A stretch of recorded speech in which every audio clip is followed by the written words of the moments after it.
मध्य प्रदेश में कल से वैक्सीनेशन का महाअभियान शुरू होने जा रहा है। इस महाअभियान को लेकर मध्य प्रदेश की राजधानी भोपाल में तैयारियां हो गई हैं।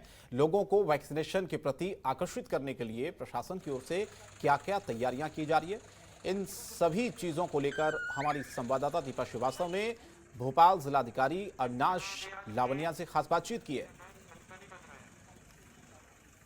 प्रदेश में वैक्सीनेशन का महाअभियान शुरू होने जा रहा है। इसको लेकर मध्य प्रदेश की राजधानी भोपाल में क्या तैयारियां हैं, इसको जानेंगे। कलेक्टर अविनाश लवानिया जी हमारे साथ, इनसे बात करेंगे। सर, भोपाल की अगर बात की जाए तो कितने सेंटर्स भोपाल में बनाए जा रहे हैं वैक्सीनेशन के महाअभियान को लेकर? भोपाल में कल सोमवार के दिन 850 से ज़्यादा सेंटर्स बनाए जा रहे हैं और अच्छी बात यह है कि इसमें सभी लोगों को सामूहिक तौर पे हम लोगों ने इन्वॉल्व किया है। सर, तैयारियां क्या की गई हैं? क्या कुछ स्पेशल, जैसे ऑफर्स की भी बात कही जा रही थी, क्या कुछ रखा गया? इसमें एक तो बहुत सारे जो खाद्य प्रतिष्ठान हैं, जो लगभग भोपाल के सभी फेमस प्रतिष्ठान, मनोहर डेयरी, बापू की कुटिया, सागर गैरे एक्सेट्रा, सभी लोगों ने, जो लोग कल टीका लगाएंगे उनको परसों 10 से 15% का डिस्काउंट देने का निर्णय लिया है। और इसके साथ ही जो हमारे एक मोबाइल डीलर हैं, उन्होंने ये किया है कि जो भी हमारे केंद्र हैं जहाँ भी वैक्सीनेशन होगा वहाँ 3-3 लोगों को लकी ड्रॉ के माध्यम से 200 रुपये का मोबाइल रिचार्ज फ्री में कराया जाएगा। और इसके साथ ही हमारे हर एक केंद्र पे प्रेरक हैं जो कि घर घर जाके लोगों से आह्वान कर रहे हैं, लोगों को समझाइश दे रहे हैं कि वे सभी लोग आगे आएँ और अपने आप को वैक्सीन लें। जनता से क्या अपील करेंगे, क्योंकि कल से महाअभियान शुरू हो रहा मैं यही कहना चाहूँगा कि ऑलरेडी भोपाल की 50% जनता, यानी लगभग आधी जनता भोपाल की, अपने आप को वैक्सीनेशन लगवा चुकी है। ये केवल बाकी की आधी जनता बची है। आप सबसे अनुरोध है कि तत्काल अपने आप को वैक्सीनेट करा लें, क्योंकि बहुत सारी रेजिडेंट वेलफेयर एसोसिएशंस हैं जिन्होंने कह दिया है कि बिना वैक्सीनेशन के वो अपनी सोसाइटी में किसी को प्रवेश नहीं देंगे, चाहे वो काम करने वाली मेड हों, चाहे गार्ड्स हों, चाहे वहीं रहने वाले लोग हों। बहुत सारे व्यापारी एसोसिएशंस ने, दुकानदारों ने तय कर लिया है कि उनके यहाँ वही काम करेगा जिसको वैक्सीनेशन हो चुका होगा। तो ये एक सुनहरा मौका है जहाँ सरकार खुद आपके घर के बहुत पास आके आपको वैक्सीनेशन करवा रही है। आगे आइए, अपने आप को वैक्सीनेट कराइए। जी बिल्कुल। तो ये थे हमारे बीच में कलेक्टर अविनाश लवानिया जी, जिनका साफ तौर पर कहना है कि वैक्सीनेशन का जो महाअभियान प्रदेश में चलने वाला है, उसको लेकर राजधानी भोपाल में पूरी तैयारियां जो हैं पूरी कर ली गई हैं। और साथ ही साथ उन्होंने लोगों से अपील भी की है कि जो जनता ऐसी हैं जो बची हुई अभी भी वैक्सीनेशन नहीं कराया, वो जल्द से जल्द अपने वैक्सीनेशन सेंटर पर पहुंचे, अपने करीबी वैक्सीनेशन सेंटर पर वहाँ जाकर अपना वैक्सीनेशन कराएं। कैमरा पर्सन अंकित के साथ दीपा श्रीवास्तव, जनतंत्र टीवी, भोपाल।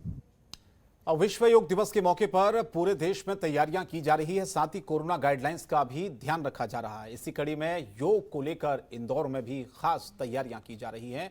वहीं सांसद शंकर लालवानी ने बताया है कि योग दिवस के मौके पर हमने आचार्य रविशंकर से निवेदन किया है कि वे देश को संबोधित करें, साथ ही देश के लोगों को योग के लिए प्रेरित भी करें। आचार्य रविशंकर ने कहा कि जिस तरह से इंदौर स्वच्छता में नंबर 1 आता है, उसी तरह योग में भी इंदौर नंबर 1 आए। और इसके अलावा उन्होंने कई महत्वपूर्ण टिप्स भी दी हैं।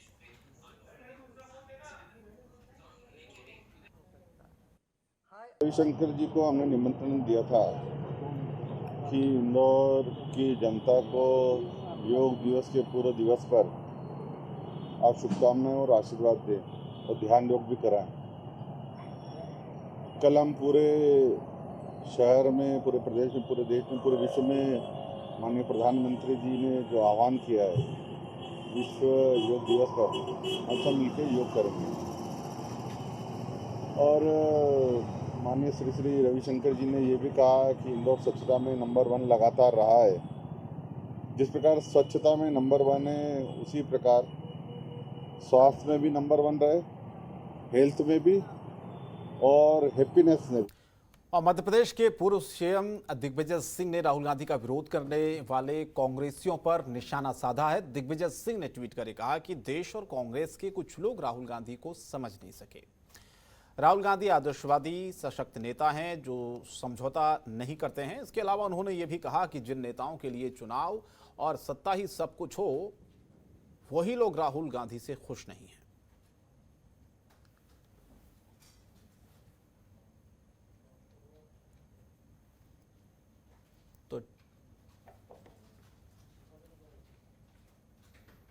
और मध्य प्रदेश में 21 जून यानी कि कल से महा वैक्सीनेशन की शुरुआत होने वाली है। उज्जैन प्रशासन ने आम लोगों से इस महा वैक्सीनेशन से जुड़ने की अपील की है।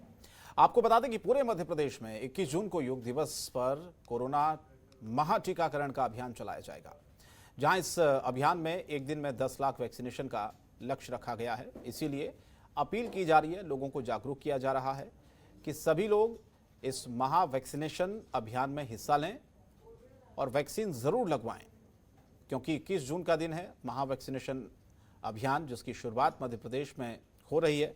हालांकि बहुत सारे लोगों को वैक्सीन लग चुकी है, लेकिन बहुत सारे लोग अभी भी बचे हुए हैं। उन लोगों को वैक्सीनेट करना ये सबसे बड़ा लक्ष्य है सरकार का।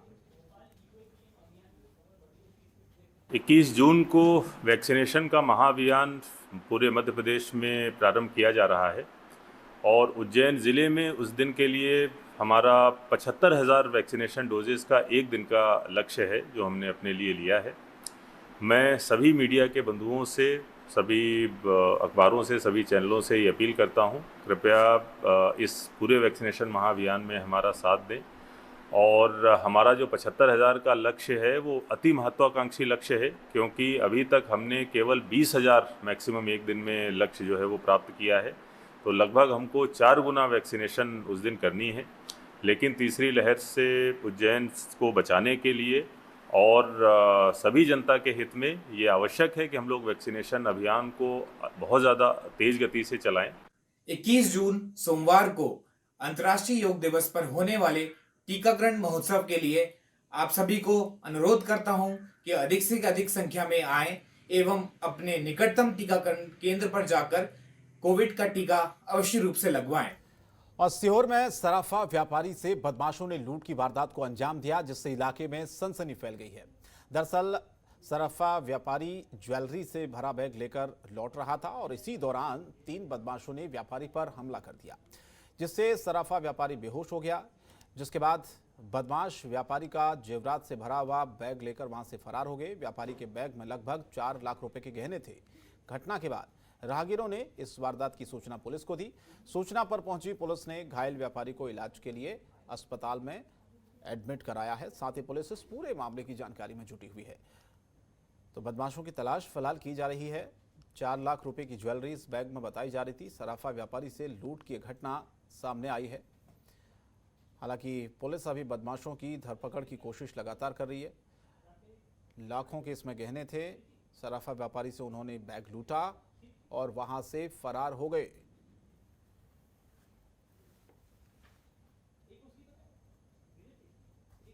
और खबर भिंड से है, जहां पर शहर के नया बाजार हॉकर्स जोन में बैरिकेड्स को हटाने और पुलिया ना होने की वजह से दुकानदारों को परेशानी हो रही थी और रास्ता ठीक नहीं होने की वजह से ग्राहक भी नया बाजार नहीं पहुंच पा रहे थे। दुकानदारों की मांग थी कि बैरिकेड्स को हटा दिया जाए और जो पुलिया का निर्माण अधूरा है उसे पूरा किया जाए।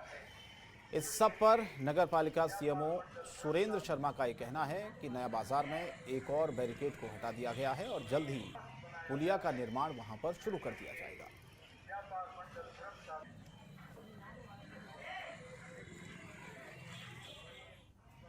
तो पुलिया के निर्माण की दुकानदारों ने दरअसल यहां पर मांग उठाई है।